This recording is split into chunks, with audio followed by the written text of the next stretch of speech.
El problema número 5 de fractura es en realidad muy semejante al problema anterior, al problema 4. Veréis que vamos a hablar de la misma geometría, os dan el mismo diagrama de fallo para que lo resolváis, y la única diferencia es que en el problema 4 os pedían que calculaseis el tamaño crítico de grieta, y aquí lo que van a hacer es pedir que determinéis el valor crítico de carga que podéis aplicar a un componente fisurado, ¿vale? Vamos a leerlo y explicaremos los matices, las diferencias entre uno y otro. Dice: en una determinada barra de acero de sección circular y 10 centímetros de radio se ha detectado una fisura externa a lo largo de todo su perímetro, cuya profundidad A es de 2,5 centímetros, tal y como se muestra en la figura, ¿vale? Lo que tenéis es un elemento de sección circular, ¿vale?, con una fisura extendida por todo su perímetro, cuya profundidad es de 2,5 centímetros o, lo que es lo mismo,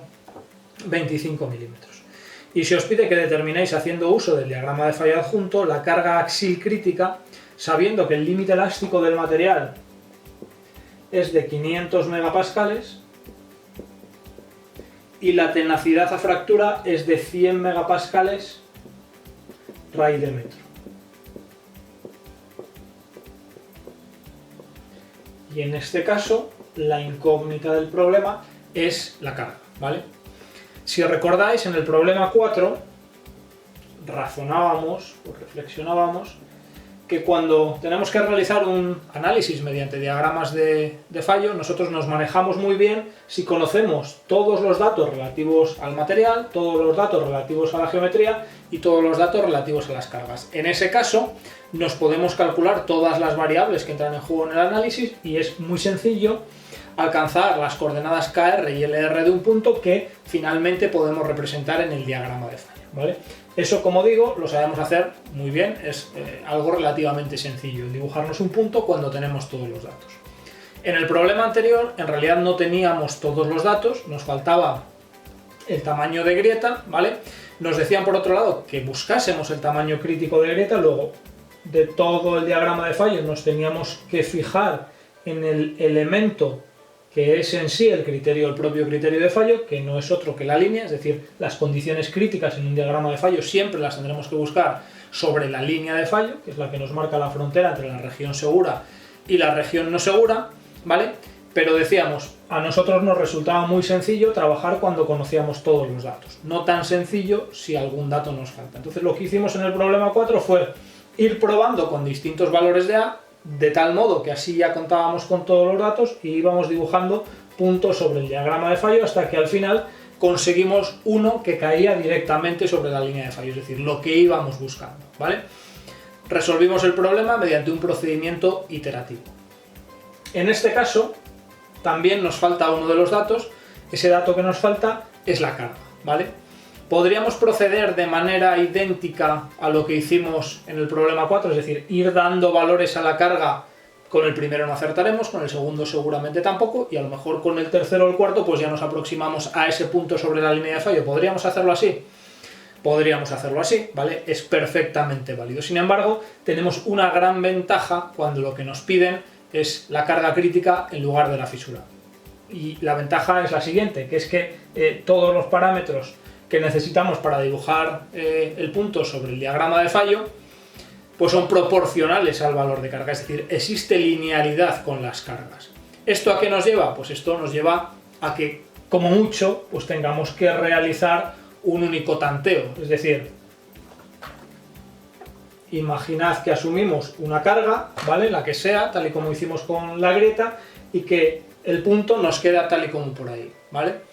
No sería necesario realizar n iteraciones porque ya sabemos que el resto de puntos nos tienen que salir alineados con el origen y con ese punto que acabamos de dibujar. El origen sería el correspondiente a una carga igual a 0 y ese punto sería el correspondiente a la carga P que hubiésemos asumido. El resto de valores, el resto de puntos necesariamente tienen que estar alineados entre esos dos. ¿Por qué? Pues porque tanto KR como LR son proporcionales a la carga y evidentemente tienen que ubicarse en esa línea recta, y a partir de ahí pues estableciendo proporcionalidad entre el punto que nos interesa y el punto que hemos dibujado, ¿vale?, pues podemos llegar a estimar cuánto vale el valor de carga crítica.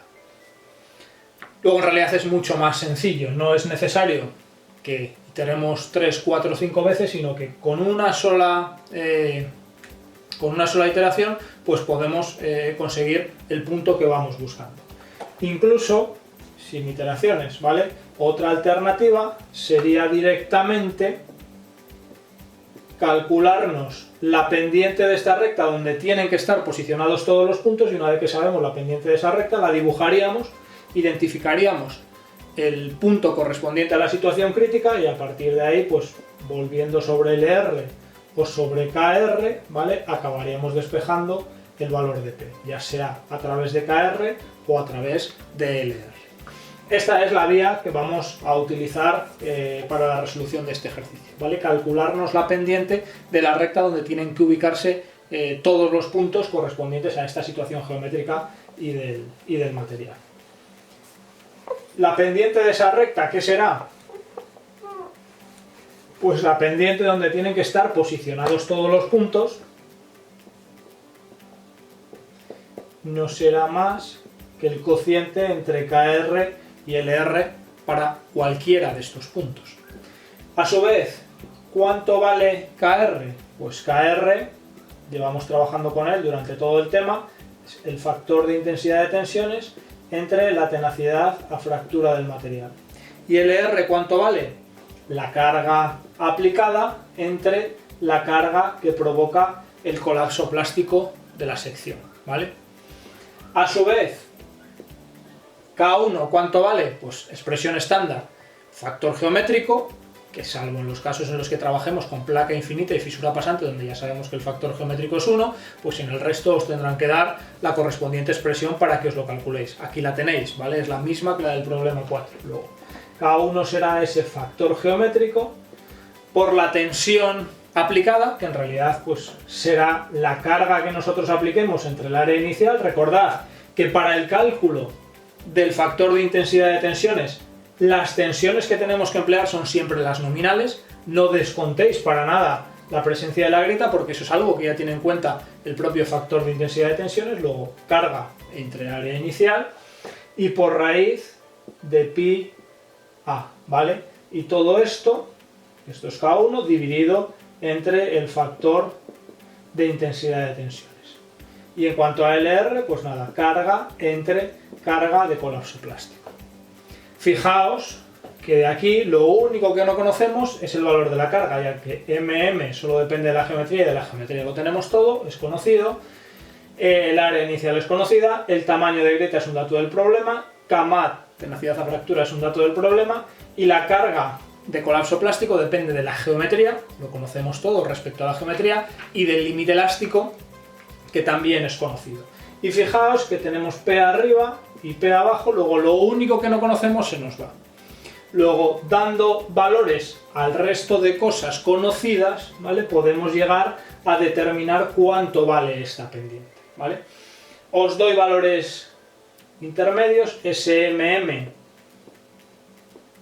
calculado para el valor de radio de vuestra barra y para el valor de fisura que os dan en el problema, ¿vale? Pues simplemente es un valor concreto y valdría 1,28,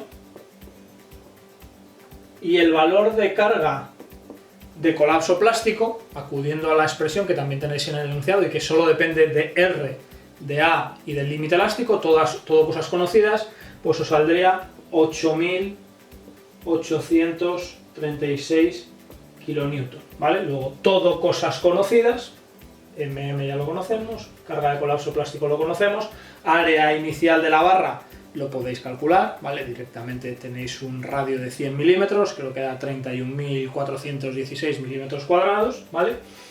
El A es dato del problema, eran 25 milímetros, recordad que dentro de la raíz tiene que ir en metros, la tenacidad a fractura 100 megapascales raíz de metro. Luego todo es conocido, si realizáis el cálculo correspondiente os va a quedar una pendiente igual a 1.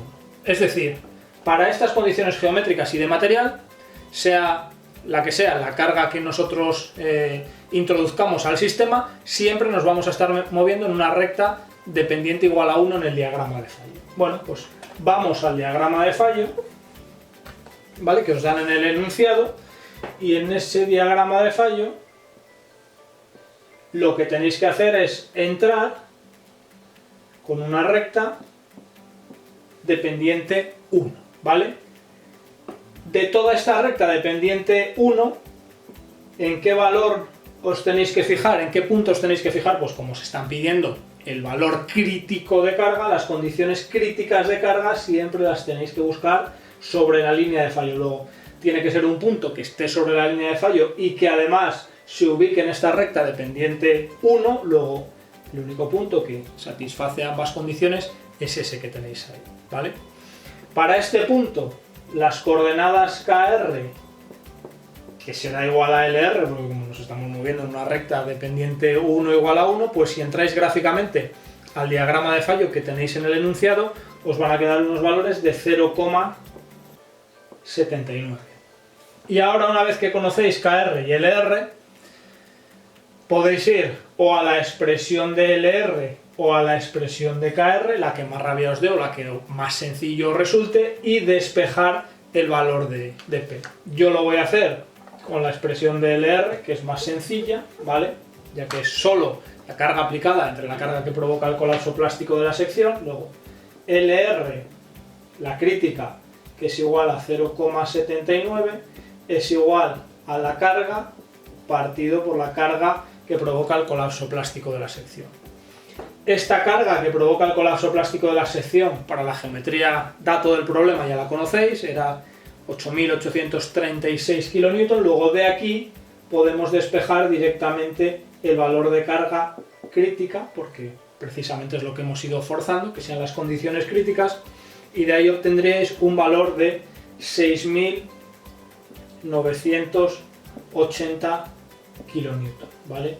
Que sería el valor objetivo, el valor que vamos buscando en este primer apartado, ¿vale? 6.980 kN sería la carga crítica. Que ya digo, la podéis calcular alternativamente, pues habiendo dado un valor inicial a la carga y trazando esta recta, o directamente trazando la recta con la pendiente que os salga de aplicar esa relación y buscando el punto que os caiga a su vez sobre la línea de fallo, ¿de acuerdo? Os hacen una pregunta adicional en este ejercicio, al igual que os la hicieron en el problema 4, que es que indiquéis el mecanismo de fallo que cabe esperar. Ya lo hemos hecho en otros problemas, dividimos el diagrama de fallo en 3 regiones, una